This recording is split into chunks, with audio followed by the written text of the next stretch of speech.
Viewers আসসালামু আলাইকুম। এতক্ষণে নিশ্চয়ই বুঝতে পেরেছেন যে আমার আজকের ভিডিও টপিক লিনিয়ার সার্চ।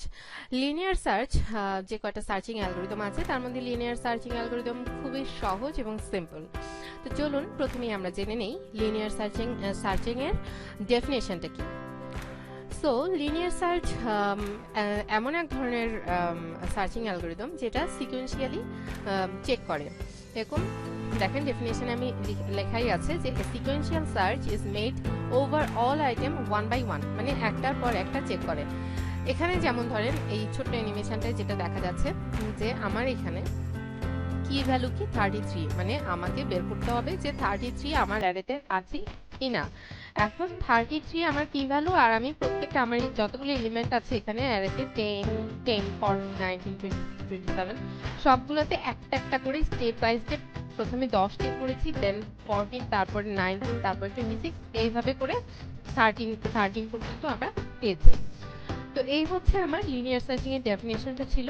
আর চলুন আমরা সরাসরি একটা সি প্রোগ্রামিং দেখি।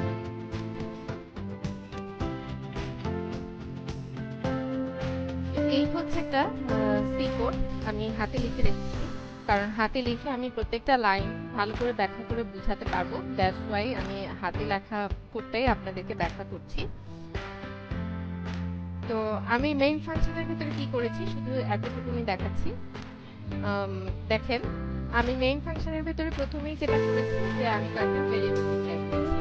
এখানে আমি কি নামের একটা ভেরিয়েবল ডিক্লেয়ার করেছি, এটা আমার কি ভ্যালু বুঝতেই পারছেন যে আমি আমার সার্চিং ফিল্ডে যে ভ্যালুটা ফাইন্ড আউট করতে চাই সেটাই আমার কি ভ্যালু। তো এখানে 5 দিয়ে ইনিশিয়ালাইজ করেছি যে আমি এটাই ফাইন্ড আউট করতে চাই যে আমি যে অ্যারেটা নিয়েছি সেই অ্যারেতে আমার 5 আছে কি নেই।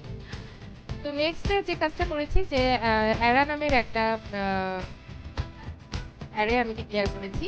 এখানে অ্যারেটা আমি ইনিশিয়ালাইজও করে দিয়েছি, কয়টা এলিমেন্ট আছে সেটাও আমি ইনিশিয়ালাইজ করে দিয়েছি, এবং মোস্ট ইম্পর্টেন্টলি ফাউন্ড নামের একটা ভ্যারিয়েবল আমি ডিক্লেয়ার করেছি। এবং এটা করার কারণ হচ্ছে বেসিক্যালি এই ফাউন্ডটা আমাকে বুঝিয়ে দিবে যে ফাউন্ড ভ্যারিয়েবলটাই আমাকে বুঝিয়ে দিবে যে আমার এলিমেন্টটা অ্যারেতে আছে কি নেই। সো এখানে ফাউন্ড ভ্যারিয়েবলের ইম্পর্টেন্স কিন্তু যথেষ্ট বেশি। এখন আমি সরাসরি চলে যাচ্ছি ফর লুপে। বেসিক্যালি এর পরে আমি যে কাজটা করেছি ফর লুপের এই কাজটাকেই এই কোডিং এর হার্ট বলা যেতে পারে।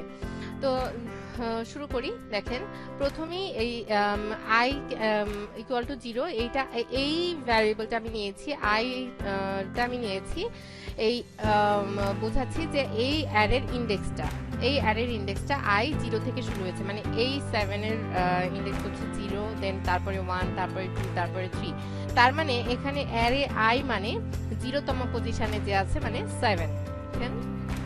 আমি ফর লুপের ভেতরে একটা ই ব্লক রেখেছি। এখানে কি ভ্যালুটা অ্যারে এর ইন্ডেক্স, এটা হচ্ছে অ্যারে আই ইন্ডেক্সকে ইন্ডিকেট করে। তো অ্যারে ইন্ডেক্সের সাথে চেক করছে। মনে করেন অ্যারে আই এর ভ্যালু যখন 0 তখন এই 7 এলিমেন্টটাকে ইন্ডিকেট করে। অ্যারে আই এর ভ্যালু যখন 1 তখন 0তম পজিশনকে ইন্ডিকেট করে। তো এইভাবে এই অ্যারেতে থাকা সমস্ত এলিমেন্টগুলো এক এক করে চেক করে। তো এই চেক করতে করতে যখন আমি আমার কি ভ্যালুটা পেয়ে যাব তখন এই লুপে ঢোকার পরে সে প্রিন্ট করবে কি যে কি is found in the array, এবং ফাউন্ডে গিয়ে 1 ইনিশিয়ালাইজ হয়ে যাবে এবং প্রোগ্রামিংটা আমার লুপটা ব্রেক হয়ে যাবে। এরপরে এইখানে এসে যে আরেকটা ই ব্লক দেখা যাচ্ছে, এটা রাখার কারণ হচ্ছে মনে করেন আমার যে কি ভ্যালুটা এখানে 5 কি ভ্যালুটা আমার অ্যারেতে পাওয়া যায়নি। মনে করেন আমার কি ভ্যালুটা ইনিশিয়ালাইজ করা ছিল 12 দিয়ে। সেক্ষেত্রে কি হতো, এই লুপটা চলার পরেও কিন্তু আমার এলিমেন্টটা পাওয়া যেত না। সেক্ষেত্রে এই ব্লকে সে সরাসরি কাজ করতো এবং এখানে এসে সরাসরি ফাউন্ড ইকুয়াল টু 0 পেয়ে যেত। দেন সে প্রিন্ট করতো যে আমার অ্যারেতে কি was not found in the array. So viewers, এই ছিল আমার আজকের লিনিয়ার সার্চিং অ্যালগরিদমের সি প্রোগ্রামিং কোড। তো আপনারা এই কোডটি দেখে বাসায় প্র্যাকটিস করবেন, ব্লগসে রান করাবেন। আমার চ্যানেলটি দেখতে থাকুন। আমার চ্যানেলে আরো অনেকগুলো টপিক নিয়ে ডেটা স্ট্রাকচারে বিভিন্ন বড় টপিক নিয়ে ডিসকাস করা আছে আমার চ্যানেল নিয়ে, এবং আমার চ্যানেলের যে কোনো ভিডিও নিয়ে যদি আপনাদের কোনো প্রশ্ন থাকে সেটা আমাকে কমেন্টের মাধ্যমে জানিয়ে দিন। আমার চ্যানেলটি সাবস্ক্রাইব করুন। ধন্যবাদ সবাইকে।